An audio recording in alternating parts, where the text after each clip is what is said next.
Yeah. Hello, sir, and hello, everybody. And we are yet again assembled for a very interesting session on copper. So, before we start this session, let me give you a small background about Asian Metallurgy, its journey through all these years. Asian Metallurgy, we have started this show in 1997. We first used to do it in Nehru Center, Mumbai, and then we switched on to the NSC for space constraint in Nehru Center. Basically, it is a combination of exhibition and conferences. It used to be a 3 day show with all 3 days conferences and parallel exhibition running.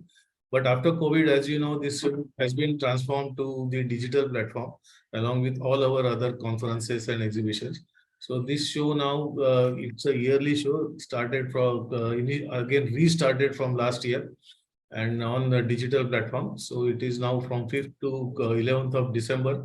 5th, we had a very good discussion on digitalization, the new driver for metallurgical industry. And then on 6th, we had discussion on green steel making, how far, how near.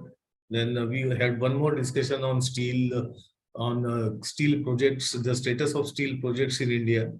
Then on 6th of December, we had 7th of December, we had discussion on foundries.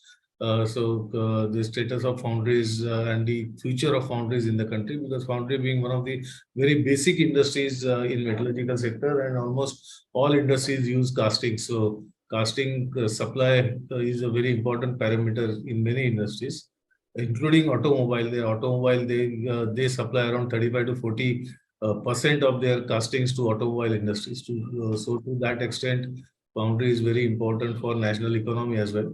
And today we have aluminum and copper. We have discussed the applications, sustainability, and various parameters related to aluminum sector. And now here we are discussing the future of copper business in India. We have eminent speakers with us, Mr. Rohit Pathak, Mr. Prasad Rao, Mr.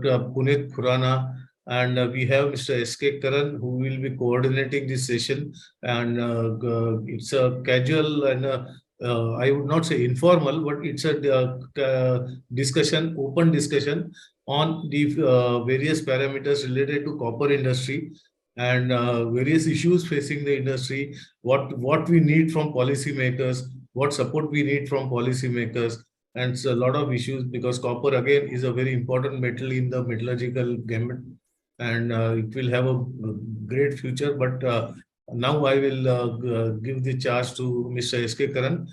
Mr. Karan, please. Thank you, dear Chandekar, for your introduction and setting the tone of this meeting. Uh, we are here to discuss copper and maybe history, present, and future. I have with me leaders who exactly know what is going to happen in the future. They know all the nuances of the copper business, and they know exactly what are the challenges, what the industry can do, what the government can do, what kind of policy changes the government can actually do to accelerate the copper industry in India, both downstream, upstream. So we have very knowledgeable panel. What I will do is maybe for the first to start with, I will just request each one of you to give your opening remarks for maybe 2 minutes. And later on, as the topic moves, we'll keep on chatting and we will have very, very open ended discussions. Thank you. To start with, I will request Mr. Rohit Pathak to take the lead and come up with your opening remarks. Thank you, Danish and Sanjay. Pleasure to be here. I think, like you said, in the panel we have all the three players in the industry in India. I think I'll say the following. I think one, copper is or copper has been a metal of significance in human evolution. Going forward, it is one of the most important metals which we all need to green this world. and hence copper's role in the next few decades is going to be very, very important. Actually, I think if compared to most other things, copper is one which copper growth mirrors the GDP, world GDP growth very closely. And hence it's probably one of the best indicators of how GDP evolution happens, world over. Uh, Now, if I look at India, there are three big things that are happening, right? One is we are going to urbanize. So I think in the next 20, 25 years, the urbanization and the development that India is going to see is going to be very large. And copper is essential for that development, whether you talk of the quality of housing, the quality of consumer goods that you will have, all of that will require copper and copper growth. Second, I think as the world talks about green transition, net zero transition, copper, you cannot do that without copper, right? That's a simple thing. Whether you talk of e-mobility, you talk of solar, you talk of wind, hybrid solutions, all of them are typically 3 to 4 times more in copper intensive than the current solutions for each of them, whether it's fossil fuel based or the normal IC engine based automotives today. So I think copper is essential to the green transition. And I think third, which I feel, and I'm glad we are having this conversation today in a month where India has taken over G20 presidency. And I think this is the decade for us in India to be an integral part of the global supply chains, which will go through a change in this coming decade for sure.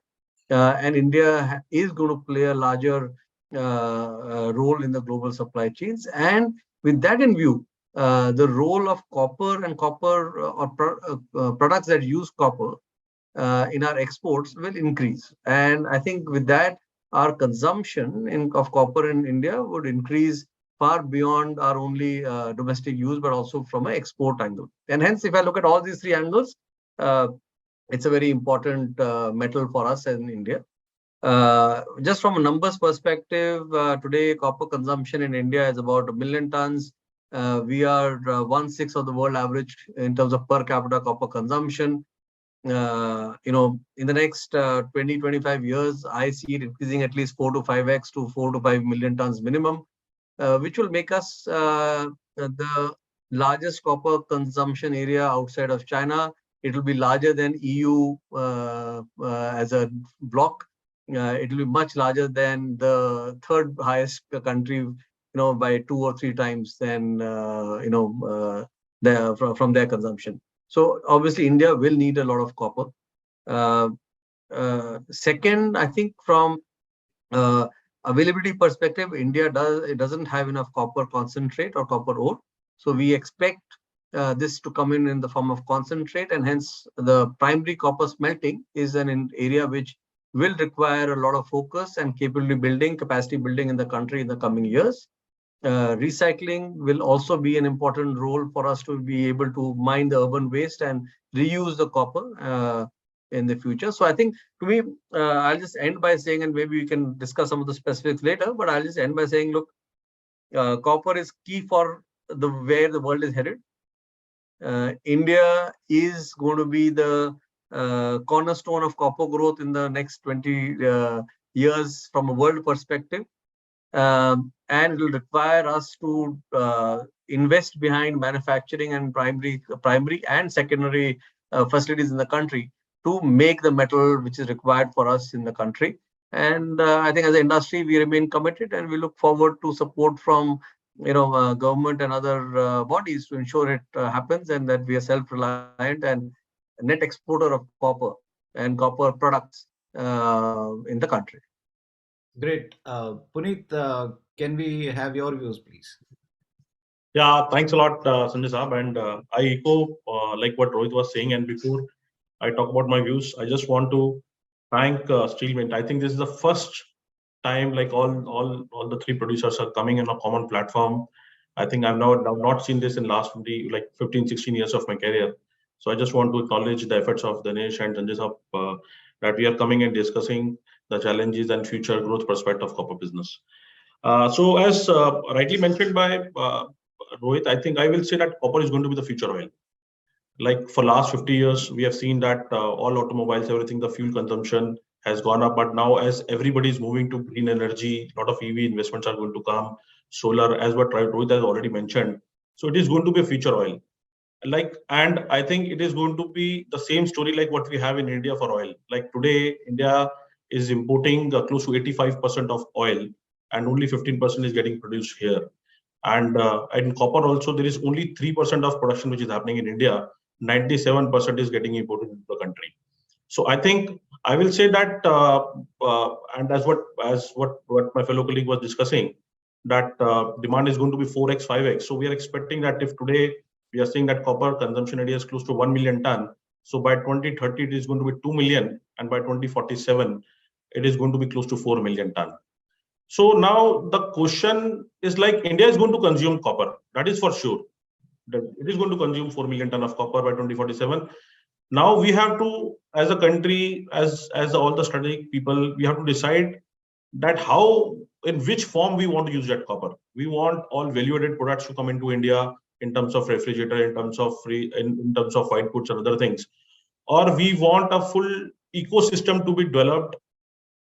There has to be a proper ecosystem for smelters so that they can bring concentrate, as what rightly mentioned by the Rohit. They have to build capability of handling e-waste, other complex material, and we have to create that ecosystem so that also there is a lot of downstream industry which has to come, so that all value-added products like copper tubes, copper tapes, everything is getting manufactured in India, so that it will give room for white good industries to also come, and all ecosystem will be developed, and country will be consuming everything which is produced in India, like Make in India.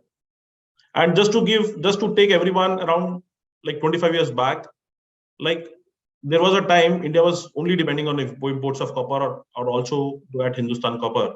In 1996, even Sterlite, we know, was a cable company. And what we understand that the consumption was 200,000 tons and the production in India was 50,000 tons.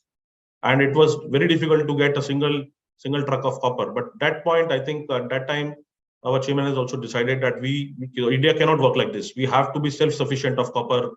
That is where the first smelter has come. After that, Hindalco has also. So we are discussing about Atmanirbhar today, that India has to be Atmanirbhar. We have to stop imports of all value-added products.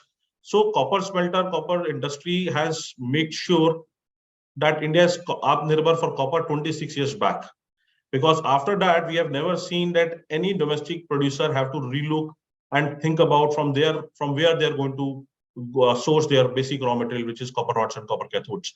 And we have also seen that industry has gone from like there are only 50-60 players that time, and now today downstream industry is close to 1,500. So every player is having their own part. There is a full ecosystem, full value chain. So as a smelters, we have tried to make sure that we are doing all long-term contracts with the mines to secure raw material for the country. And we also acknowledge the lot of efforts which downstream industry has done by developing the right quality, right availability. And I think together we'll just work out that if we have to reach that 4 million ton consumption is going to happen, what role each person has to play, each industry has to play, so that most of the validation is happening in the country. Great, Puneet. I think when you touch that in 96, Sterlite took the call to put up a smelter. So we have with us Prasad Rao, who actually helped put up that smelter. So we would like to hear his views now.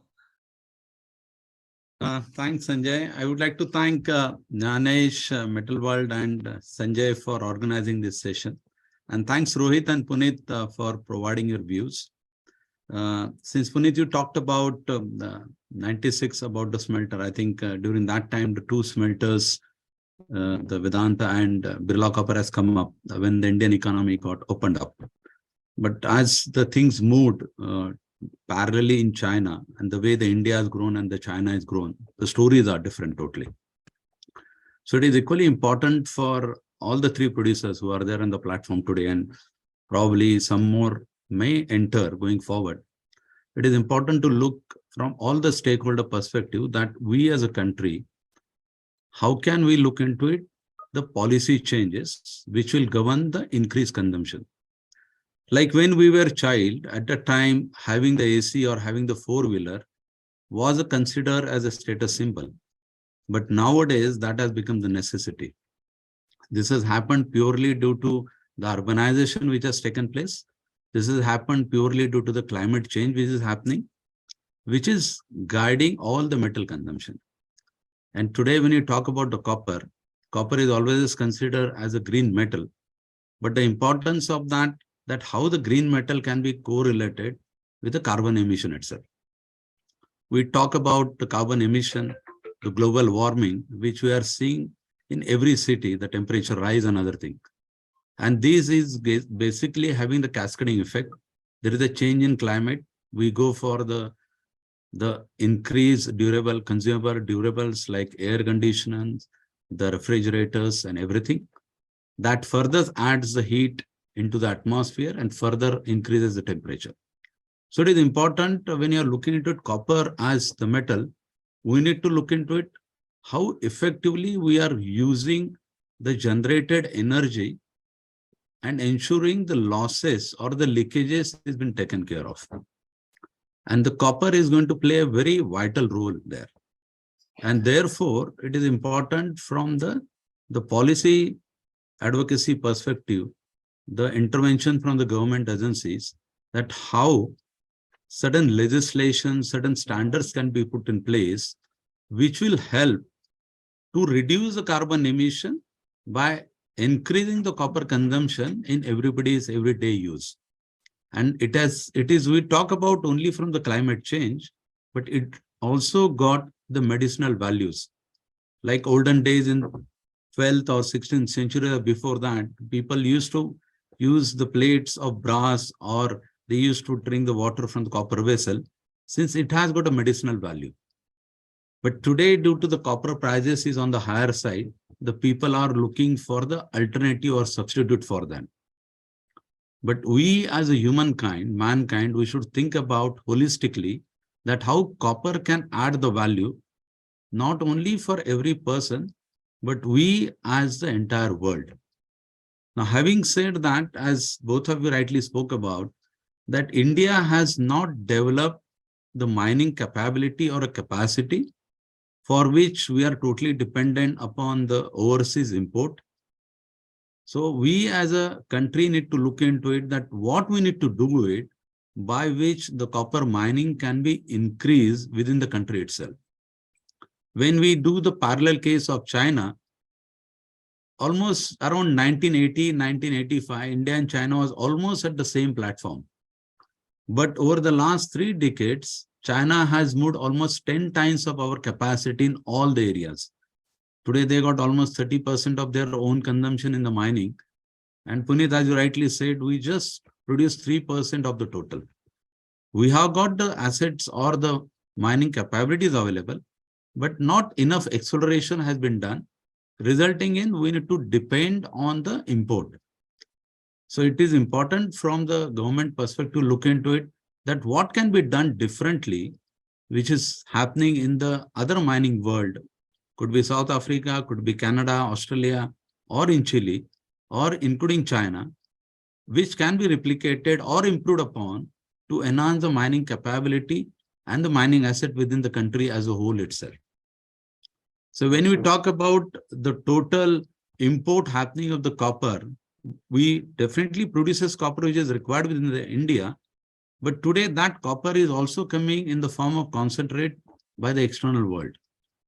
So that is also going to reduce the impact on the forex which is going out of the country. So these are a couple of my views before we get into the next discussion. Thank you, Sanjay. Thank you, Nanesh. Thank you, Prasad. I think you touched upon a lot of important things. So there are so many questions in my mind now. You actually ignited a whole lot of copper-related issues. Anyway, so now I come back to Mr. Rohit. Just request you to paint a picture of for all of us regarding the world copper scenario. Which countries are the powerhouse? How much they are producing? Chile, Peru, Australia, whatever. and of course the total world demand supply position of refined copper also. So both raw Yeah, material. sure, sure, sure. So look, overall, the refined copper market globally is in the range of 23 to 24 million tons, right? There is also a bit of recycled or remelted copper which gets used in many countries for different applications, and hence, maybe another 3-4 million tons gets used in that perspective. So I'll focus on the refined copper at the moment. Um, I think the way I would look at it is, look, 23 to 24 million tons overall market. Half of that, like in every other metal, is China in terms of processing capacity as well as in consumption. Uh, However, if you go one step back and you start looking at the copper ore and hence concentrate, which is a primary form of trade for copper, that is actually distributed quite well across multiple geographies. So you look at South America, that accounts for about a good 30 to 40% of copper concentrates which are available and traded. You go to Australia, you go to Africa, you go to Canada. You again have another 20-30% of copper concentrates which are coming from those geographies.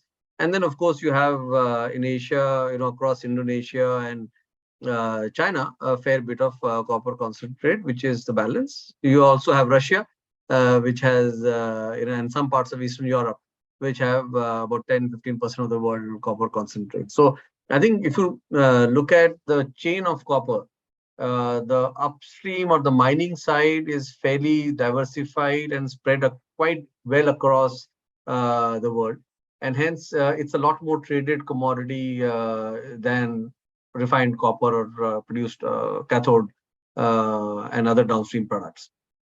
One of the other reasons for the industry to have been structured like this, where the mining is different and processing is in different parts, has also been that copper is a metal and smelting technology works better if you blend different types of copper coming from different parts to be able to get the right output in a smelter.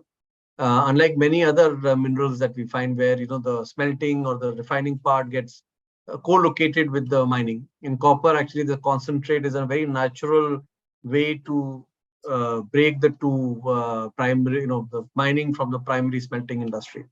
So I think as an industry, the concentrate is very widely spread out. When you come to smelting, like I said, 50% or close to 50% is in China today. It's all got built over the last 15 years or so until late 90s, and when Sterlite and Hindalco came, China was one of the big markets for us to export copper to, because India was not consuming enough copper. So, but in the last 15-20 years, I think almost all the addition of copper smelting has happened in China. And then I think China has used it not just for for the domestic consumption, but also for making products which then go as exports in finished goods in electronic forms too. Right now, I think the important thing to note is if you look at after China, which is about 11 million tons of 11 to 12 million tons of consumption and about 11 million tons, 10-11 million tons of smelting. The next one as a country, you suddenly fall from 10-11 million tons to a million and a half tons, which is Japan and Korea and some of these other countries. EU as a block is probably 3.5 million tons. But if you go to country wise, again, each of them is much smaller. So suddenly you have a 10-11 million ton player, and then you have a big gap. Like I said, in the next 10 to 15, 20 years, India will actually come in somewhere close to roughly about half of China's capacity today, which can then become the very large market from both demand and consumption side as well as from a manufacturing side. So I think, hence, I see that for India to play in this game, building the primary smelting capacity is going to be an important one. If I look at the global concentrate suppliers, all of them are now, quite keen to look at saying they've been selling too much to China. With the geopolitics, the way it's going, all of them are saying, okay, we need to now diversify. The only market which can help them diversify, which is large enough, can be India. So I think, from a primary smelting side, India should be the next geography where we'll see growth coming up. Adani is already well on its way to build its smelter. I'm sure Prasad will give us some breathing space, and after his plant, one of us will make the next one, so that we can keep building the capacity to meet India's requirement. I think the second point which I would like to highlight here is that, look, while at times from a short-term perspective, it might look okay where downstream or end product manufacturers would like to have free imports of cathodes, duty-free imports of cathode, or wire rods, which are the forms in which copper gets used. No other country, like I said, is big enough to be able to export the quantity of cathodes and wire rods that India will require. And hence, if we do not build that primary capacity in India today, we will struggle a few years down the line, because the only country which can supply us the quantity that we need is going to be China. So it's a conscious call that, do we want to be so dependent on China and China's imports if we don't want to build it ourselves? So I feel, if India will import copper. I think Surya rightly said that, yes, there's potential in mining which could give some copper, but I still feel it's going to remain 5-10% of India's requirement, especially as we grow. So we have to import copper in some form. The right form for us to import is in concentrate, which is a very well geographically distributed material in countries where we have good relationships, so we can ensure long-term availability, and hence that is where our focus should be, to import concentrate, make the smelters in India, and also begin to create the secondary smelting industry in India to get the right quality of copper from a recycling process. I think that's one point which I'm sure will come up in the discussion, but I want to highlight that copper has to be recycled. But 80% of copper used is in electrical applications, which requires high purity copper to be used. Otherwise, you are exposing the consumer to a safety and a health risk. And hence, it is important that the recycling is done with the right technology to be able to produce the right quality of copper for those applications. So I think that's how at least I see it happening. I think amongst between the three of us here, I'm sure other players are welcome. We in India should be able to develop all the downstream applications in India, provided we have the right upstream capacity in the country. Great. Thank you so much. Now, Puneet, now Rohit sir has actually touched upon the importance of mining all over the world, and of course, where India is placed, where the other powerhouses are there. Now, if you look at copper, we have very much, we will always want more and more copper the way things are growing. So don't you think that copper is both a critical matter as well as a strategic, it's of strategic importance? Yeah, absolutely, Suryarao. So that is what I was saying, that copper is going to be the future oil. And if you just as what Rohit was saying, that today global consumption of copper is around 24 million, and we are discussing it is going to be 50 million ton, 45 to 50 million ton in the next 20-25 years. So we all agree, we all understand that, and even we have met a lot of government delegates also, and they also agree that yes, this is going to be one of the most strategic metal. I will just give you some small background. We have seen that many countries now are going, because for this industry, the biggest thing is raw material security. As rightly mentioned by Rohit, as like India, I'm not saying India is not having reserves, but as Prasad Sahab was saying that we have to do some more investments to actually explore that. Till the time we actually understand that what is the capability of India of producing copper. Till the time will happen. So we have to depend on the import source of material. So like India today will say is not having that kind of a capacity to feed the smelter. Similarly, China, Japan, they're also not having that kind of a concentrate, that kind of a copper availability in their country. So we have to learn that what they have done. So like China today, what Rohit was saying, they are producing close to 40 million tons of copper, which is more than 60%. And they're also not having copper concentrate. Today, Japan is producing 2 million ton of copper, though their demand is only 1 million ton. They are also not having copper concentrate. So we all are doing the same thing. We are on the same position. So what we have to do as a country, we have to see that how we can go and do long-term contracts with all the mines, because today everybody is looking that how they can diversify to some of these bigger companies. We have also met mines ministry. They're also asked. They have also given a good suggestion that why smelters are not going in investing in all these mines in Chile, Peru. So that is also one of the suggestion. So for me, the biggest lever today is like we have to see from where we are going to get this raw material. That is point number one. Because see, and second is ecosystem. How we are going to create that ecosystem. Every country, you talk about China, Japan, Indonesia, Taiwan, everybody wants to produce. They want to make value-added products, and they want India to be a market. They don't want India to produce like what they are doing. Just for example, we all talk about China's producing using 40 million ton of copper. Only 3 million ton of copper is getting straight back in China. 11 million is getting exported as value-added products to all the countries. You talk about Africa, you talk about Middle East, you talk about India, Europe, US, everywhere. So my point is like all these countries want India to be a market. India, everybody knows that it's going to, copper consumption is going to go up. Not only copper, all metals, everywhere we are going to grow up. So we have to rethink that. First of all, we have to strengthen the smelters. Why smelting capacity have come? But there is one more very important question which we all have to think, that 2 smelters have come 26 years back. I'm very happy that Adani is also coming now with the 1 billion ton smelter. But the point is like we also have to think that why expansion, why capacities have not come in last 20 years. And also going forward, also if we want it to be a sustainable business model, what all interventions are required, what kind of an ecosystem we need, so that there is enough motivation for smelters to be in this business. Because we have to strengthen smelters so that they can go and they can secure raw material for the country. And definitely, because we have also seen that the countries where smelters are not there, like you talk about Saudi Arabia, you talk about Middle East, Dubai, like UAE, you talk about Qatar, you talk about any places where smelters are not there, you talk about Malaysia.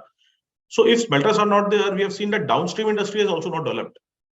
If you will go to Saudi Arabia, they are maybe consuming, but not more than 4 or 5 cable producers are there. They are inputting all value-added products are there, because copper is expensive commodity. We are just trying to play a hub and spoke model. We are importing all the copper concentrate. We are making sure it is produced, and we are making sure that even a small customer like 3 ton, 5 ton, if he needs any copper, he should not think twice that from where he is going to get the copper. We are there for him. But my point is like, we have made sure India is Atmanirbhar, but this smelting business also need a stable ecosystem, a stable duty structure, so that more and more investments can come and they are confident to expand and do long-term raw material security for the country. Great. I think you touched upon a very important point that India should focus on putting up more and more smelters, and an ecosystem has to be there to encourage such investments. So I will request Prasad. So what are you actually, are you facing any challenges when you have started putting up your smelters from the environmental angle or sustainability angle, or even the building your concentrate books right now for later production later? So your views, please. Thanks, Sanjay. I'll just take the lead from where Rohit and Puneet spoke about. The 2 smelters which has come up in year 1996, I think it is important to note that during that time, the duty was 35% on the copper, which was basically providing a lot of leverage for the new entry people to come and set up the facility. As the day progresses, the duty started to come down. Now, it is important that not only us, but as a country as a whole, we should look into it. Smelter is not only for the copper perspective, but it also gives the other byproducts like sulfuric acid, which India today imports, which largely goes into the fertilizer manufacturing. So in fact, the copper, not only giving the copper, but it also gives the support from the food security perspective. like whatever the sulfuric acid is going to get produced from the smelter, get largely used almost 3/4 into the fertilizer, and the fertilizer is used into the agriculture. So the chain has to be considered from that perspective. Now, having said that, as we speak about from the raw material perspective and the sustainable continuity of the business perspective, it is important that we need to have the right duty structure in place, which will ensure the sustainability of the existing player as well as a newcomer who will be going forward. They should have some incentive by which they will think about to enter in this sector. This not only provides from the perspective of the sustainability, but it also gives another opening the other areas of the economic development on the other side. Pre-COVID and post-COVID situation has changed. The world is looking at India as an alternative option to China. So it is a wake-up call for we as an Indians to look into it, that how India can become a manufacturing hub. No doubt the government of India is putting up certain process in place or the certain schemes in the place of Make in India or Atmanirbhar.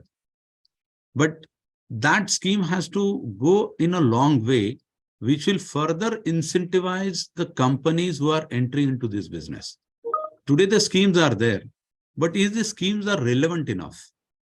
Can government think about setting up some additional benefit by which the incentive will help the newcomer to come down and to set and get going? Like during the China period, when the China has entered, like today, China manufacture on 50%.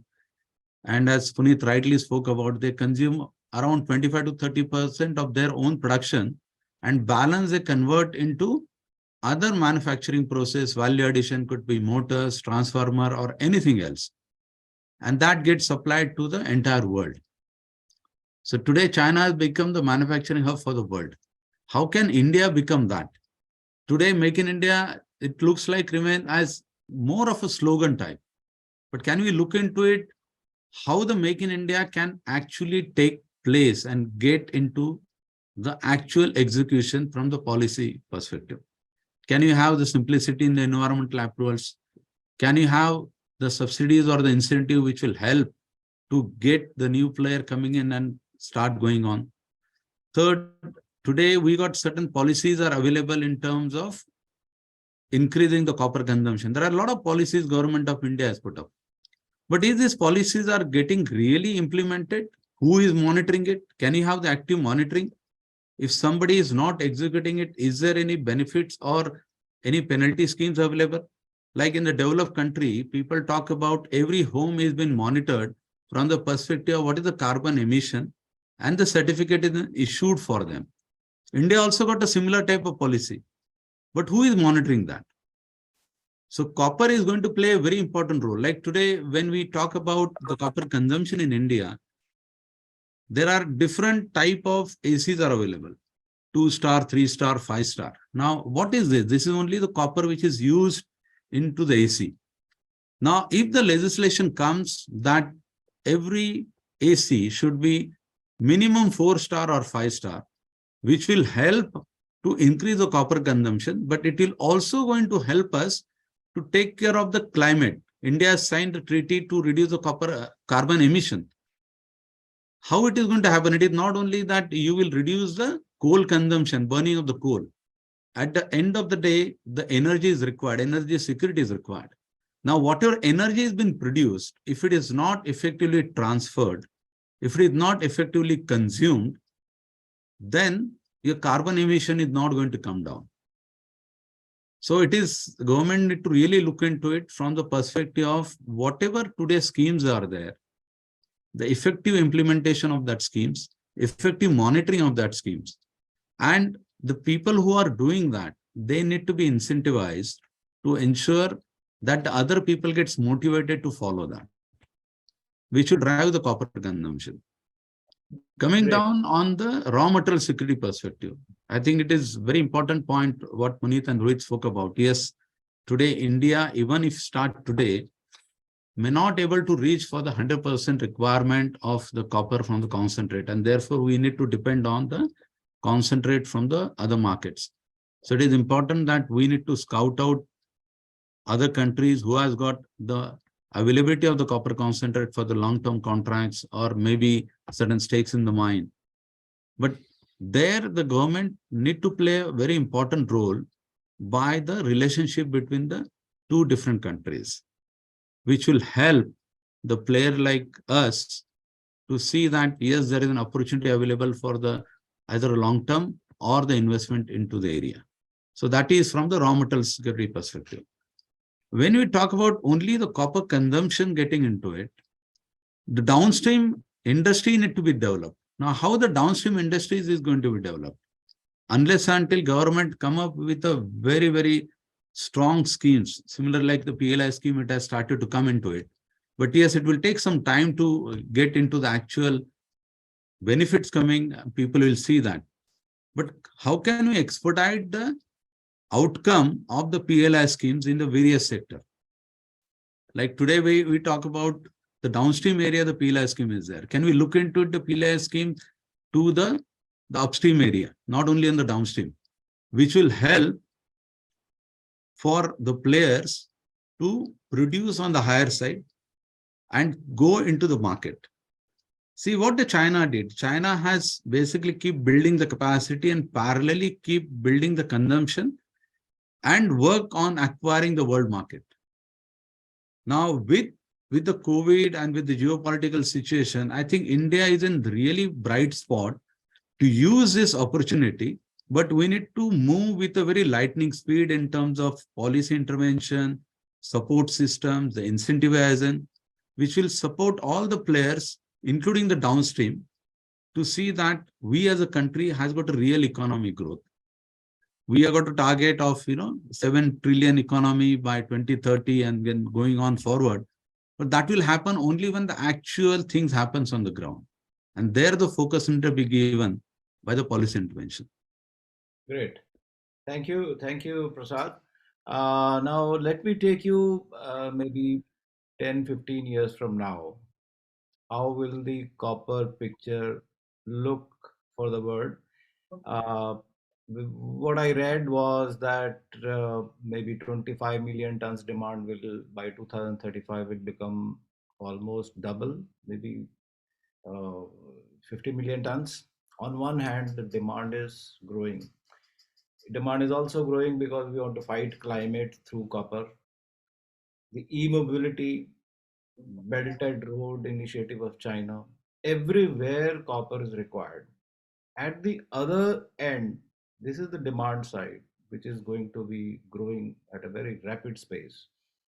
The second part is the availability part. And what I have read is next 10 years or so, more than 200 mines are going to be closed because they don't have copper concentrate. The fresh mines are still in the pipeline. Investments are yet to happen. And there is going to be a shortage of 10 to 12 million tons of copper.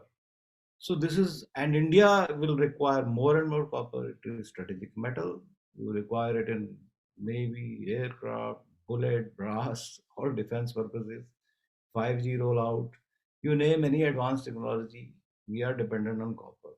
So it's a very scary kind of a position.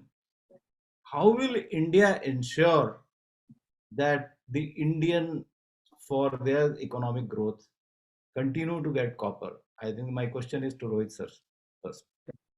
No, so Sanjay, I think before answering that question, I'll just build on to one point that Sanjay was Surya was saying that look, at least that too. Obviously, India as a country has to encourage smelting in the country to be able to secure our copper needs. I think as we do that, the first step, in my view, is we are probably the only country of any scale in the copper value chain where we have a import duty on copper concentrate, which is not available in the country, right? So I think one incentive is a second step, But I think maybe as a first, even if we can remove the disincentive in India to create a copper smelting is one we should try and do. Because, if it was available as a ore in India, I would have, agreed it's, I think, maybe the right thing. But if it's not available, then I think no other country, whether it's Japan, China, South Korea, most of the European countries, all of them have no duty on copper concentrate because it is, required in India, and there's enough, value for the government for the value chain to develop in India, as a country. So I think one, we should remove this disincentive of concentrate duty to create a level playing field. I think second, I think some form of incentivization to further accelerate this capacity creation with a view to create surplus capacity for exports is something that should be encouraged for the country. Right. So that, I think, is a very good point. I just wanted to reiterate that. Coming to your larger question, yes, I think you're right. If we go by what the world will need with the green energy transition and the now growth that we will see globally on the next 20-25 years, copper demand will likely hit between 40 to 50 million tons, which is almost double of where it is today. For that, if you look at the current projections, there will be shortage because there is a depleting grade in most of the mines. New projects are just about trying to keep that steady. And if you have to go beyond the current 25 million tons of copper, you will need new mines to come up. With the environmental regulations world over, for a new mine to come up, the costs are quite high, right? So, for example, if you go to South America, you cannot put up a new copper plant without desal water being created, or renewable power being used. So the cost for a new mine is high, and hence I think one, copper price will have to sustain at a much higher level for new capacity to come up on a consistent basis, from a new mine capacity perspective. So hence, I think for us as India, the implication of this is two. One, unfortunately, I don't think as individual companies, we may be able to go and make those large investments in countries which have copper for projects on mining. But maybe as a country, maybe, through the Kabul scheme that the government is thinking, the government can take some of those stakes with a back-to-back guarantee from smelters to buy that ore coming from those mines, right? So that the government's risk is not there in terms of where the ore goes. So that is one, I think, step that we can take to try and secure that ore and concentrate for the country. I think second, like we discussed earlier, I think India will have to create a much larger and a formal recycling sector, secondary sector. There's a lot of things to be done to make the current recycling come into the formal sector. Today, I would call it more remelting than recycling. It has to get recycled in the right way, and it has to come under the proper GST regulation so that it's a level playing field and the right quality traceability of the material is created. So I think both these are steps that the country will have to take to bridge this gap in terms of how it works. My sense is from the mining capacity coming up globally, it will come up because as the shortages begin to hit, the price will go up, will create incentive for miners to go and invest in new projects. But there will be a time lag for it to restart and begin to become substantial. So it is quite important that Indian industry gets a level playing field vis-a-vis Yes. other nearby countries where raw material is sourced by industry at zero duty, and Yes. we continue to suffer for a long time as there have been duties, although they have come down to a level of 2%, and in between, due to duty rationalization, it has gone up again to 2.5%. The industry has been approaching the relevant ministries to look into this to so that future investments in smelters can be done. And of course, you also brought home a point of this Kabil, because Although a lot of strategic minerals, basically rare earths, and Yes. government because e-mobility will require cobalt, lithium, all these things. They are all equally important. Yes. But I think the government needs to have some kind of a task force, maybe exclusively for copper, because the demand is going to shoot up. And it is not only India, because everywhere in the world, copper will be required. So suddenly, what happens? Like Indonesia has stopped exporting. What happens tomorrow if 6 million tons Chile is producing and maybe 3 million tons Peru is producing? These two countries also decide that they want to ban export of copper concentrate. So then I think there is a case of a task force by the government. At least to start with, they can include all copper ore in the list of minerals being explored by Kabil. So I think the next, I think I will discuss with Puneet your issues on circular economy.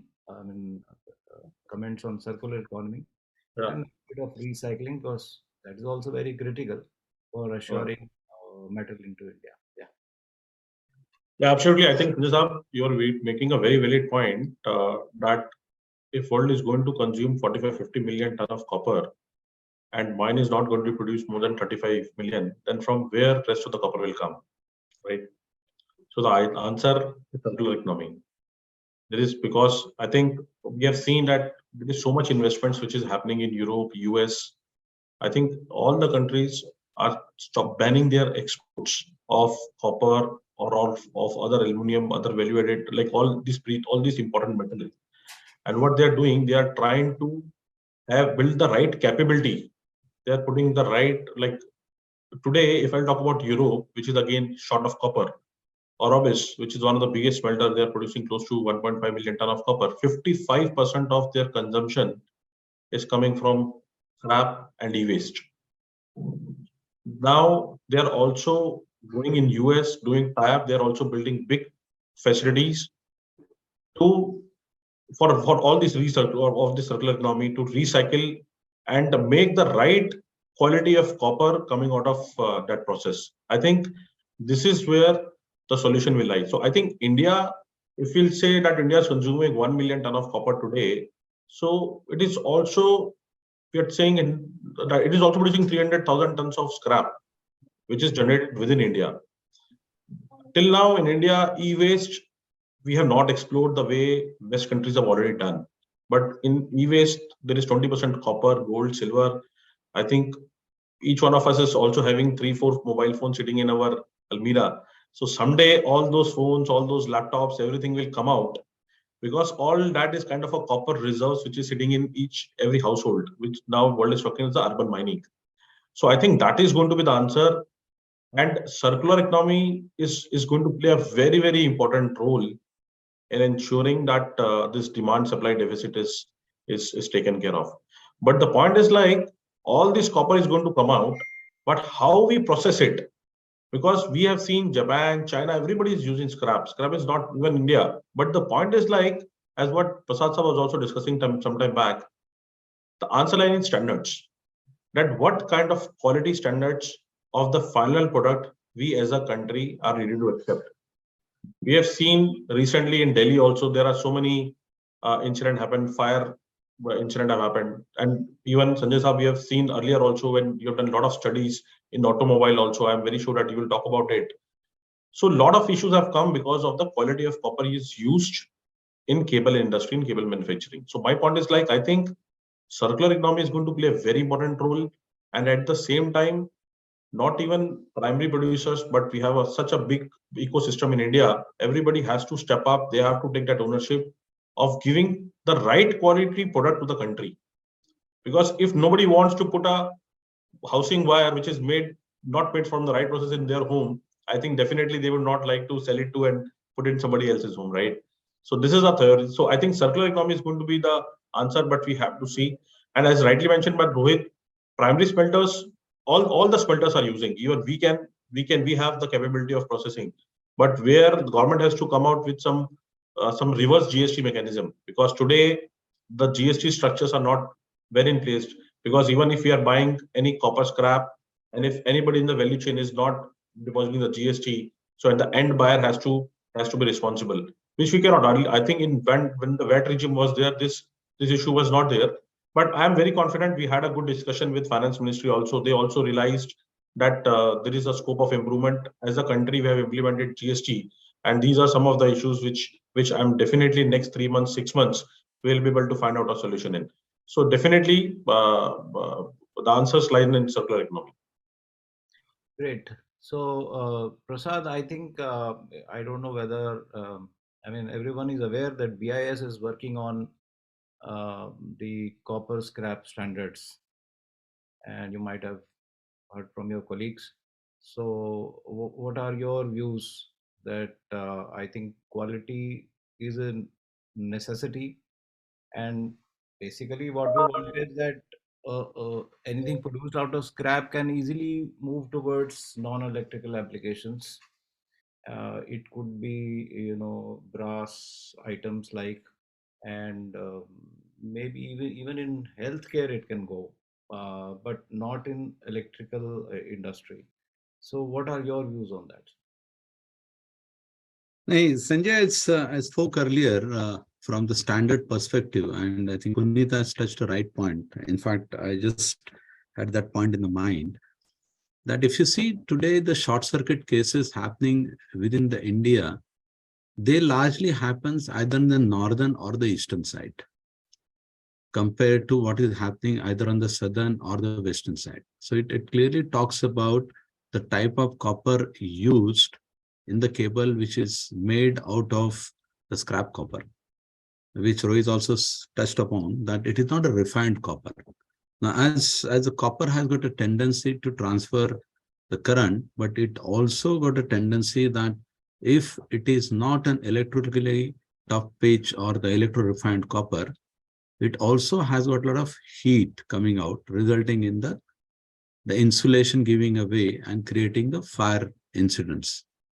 So it is important from the safety perspective that a standards is there, but the implementation of the standard for the cable manufacturing, whether it is a household or the current transfer, should be mandatorily adopted. Like in early days, people used to take gold and nobody was knowing what is the standard of the gold. People used to go to their jeweler and get it. But now the government has come with the standard that there should be an hallmark for the jewelry which has been produced. I think the time has come that every cable produced should have that stamp stating that the copper used in the cable manufacturing is from the refined process, and therefore that cable can be used. If that such cables are not being used in the industry, then that industry's approvals, we need to take certain tough stands to ensure that the right things have been put in place. And that is what exactly the European Union is doing it. Today, if any house which is not using the standard cables does not get the required money or the selling price when the owner wants to sell that, since he has to produce the certificate stating that the copper used in this house is certified copper. So that is coming from the standard perspective. So we as a country definitely will have the standard, but implementing the standard, adopting the standard, and monitoring the standard is going to play a very key role from that perspective. Great, yeah, Coming down from the recycling, what Puneet talked about it, when we talk about recycling, unless until the copper consumption increases, the rate of recycling is going to get subdued only. So we need to also look into it. How can we ensure the copper consumption increase? And therefore, again, back the standards comes into the place that every area where the copper has been used, there is a standard in place, and other than standard, nobody can manufacture. So if we want to buy the AC, it should have the 5-star. If you want to take the fridge, it has to be 5-star. It has got a double benefit. One is from the perspective of the carbon side. Second, from the perspective of using the right copper in the right area. And third, it is also going to have the safety aspect for the human who is going to use that. That is also going to play important role from that perspective. The one point what Rohit talked about from the duty perspective, I'm in totally in agreement with him that when we as a country does not have the adequate mining capacity available, and we are bringing the concentrate to convert into finished good, I think government should really look into it, whether we should have the duty on that raw material. Since at the end of the day, we as a country are getting this raw material since it is not available in our country. So government should encourage importing this material since it is not available in adequate quantity. The duty need to be taken out, which will support the industry to be sustainable in a long run. Okay, thanks. I think we are left with maybe Sanjay, one quick point. As I think Surya was saying, I think very important for all of us to understand is India is going to be a rapidly growing market, right? So we're starting off a low base. As a result, secondary market and recycling will only be able to, fulfill a part of our requirement, because it will still be catching up, and you will need India to stagnate at a certain level after 15, 20 years when the recycling as a proportion of your requirement will become substantial. So for us, for the next 15, 20 years, a large part of our growth will have to continue to come from building primary capacity, which has to be encouraged. Otherwise, we will miss that boat again, and will get dependent on imports from some country or the other who then build this capacity. okay. So I think I'll come back to you only. That we are small. I mean, there's a shortage of time now, but an important area to be discussed is again from the raw material security point of view, the free trade agreements. So free trade agreements with certain countries, we see them as an opportunity, and with some countries we see them as a threat. So what are your comments on that, sir? You're asking me? Yeah, Rohit sir, aapko. Okay.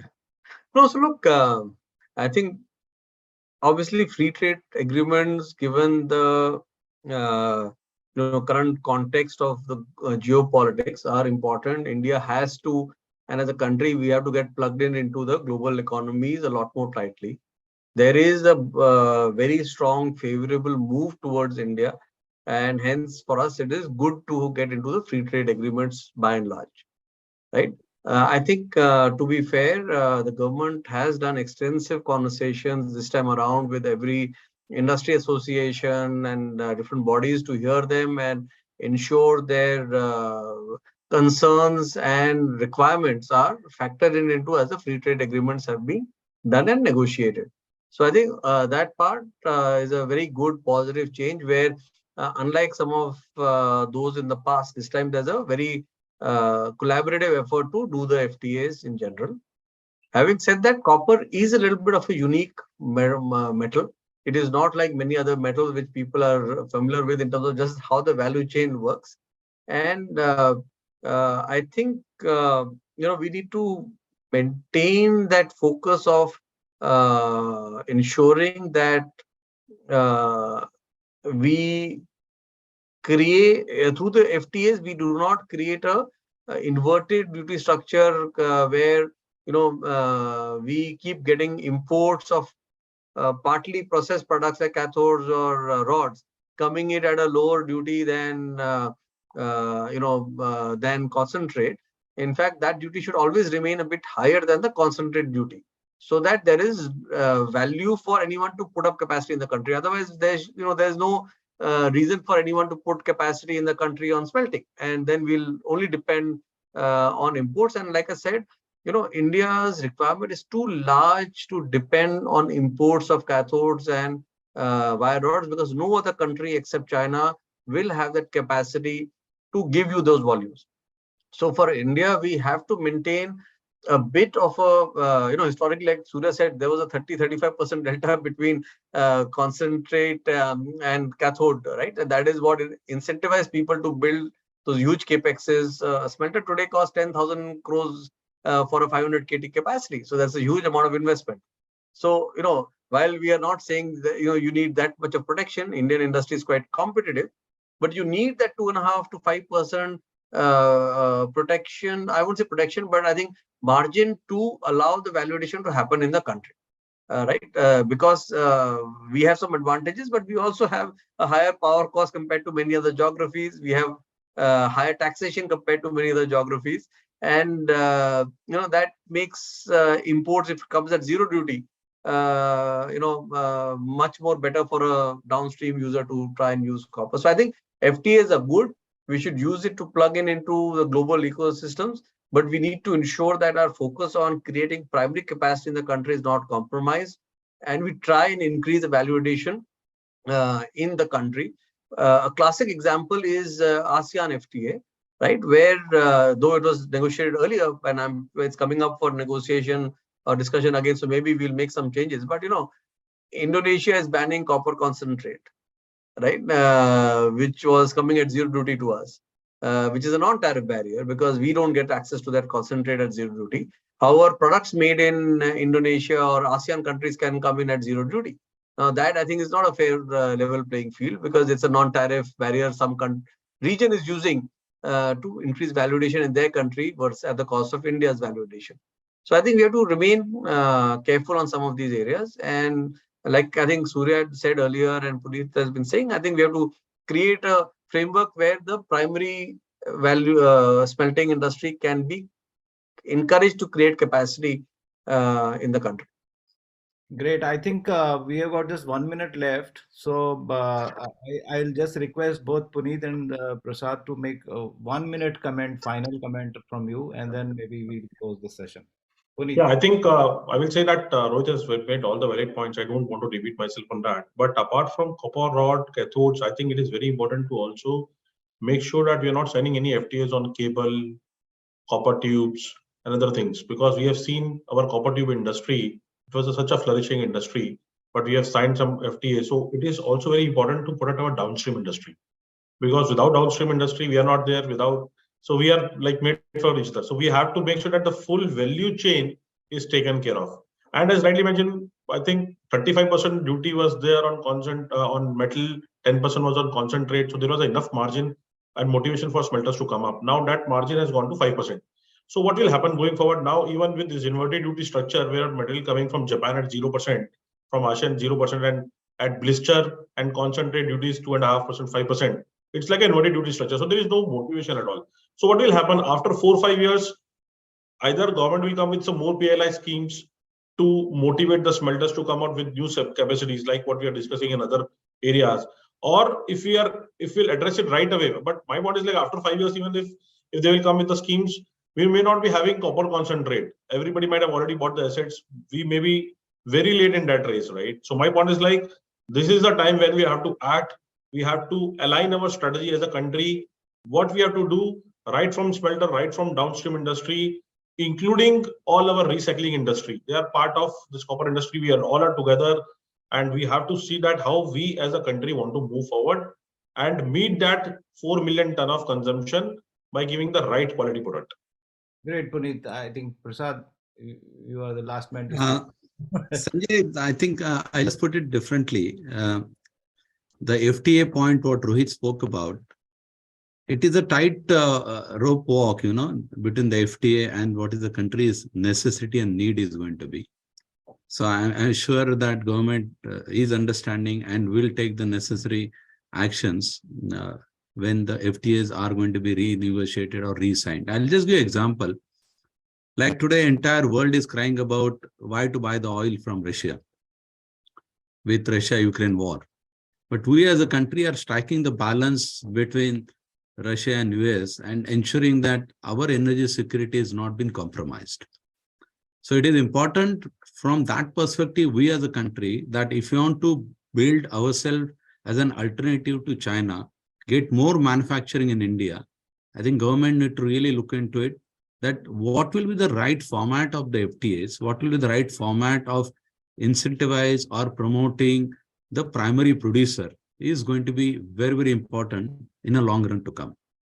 Great, Prasad. I think last comment, Sanjay Saab, last comment. As we said, it's going to be future oil. We have seen that as India is only depending on crude oil, like 85% of crude oil is imported. Similarly, in copper, 97% is getting imported. We have seen in oil industry, there is always a stable duty structure. It is not getting involved in any FTA, nowhere. Crude oil is coming at 0. HSG petrol is coming at 7.5%. So we are not asking anything different. We are not saying that we want something else. We want that as a smelters, we are invested in the country, give us the right ecosystem, make sure there is a stable duty structure so that we can keep on investing.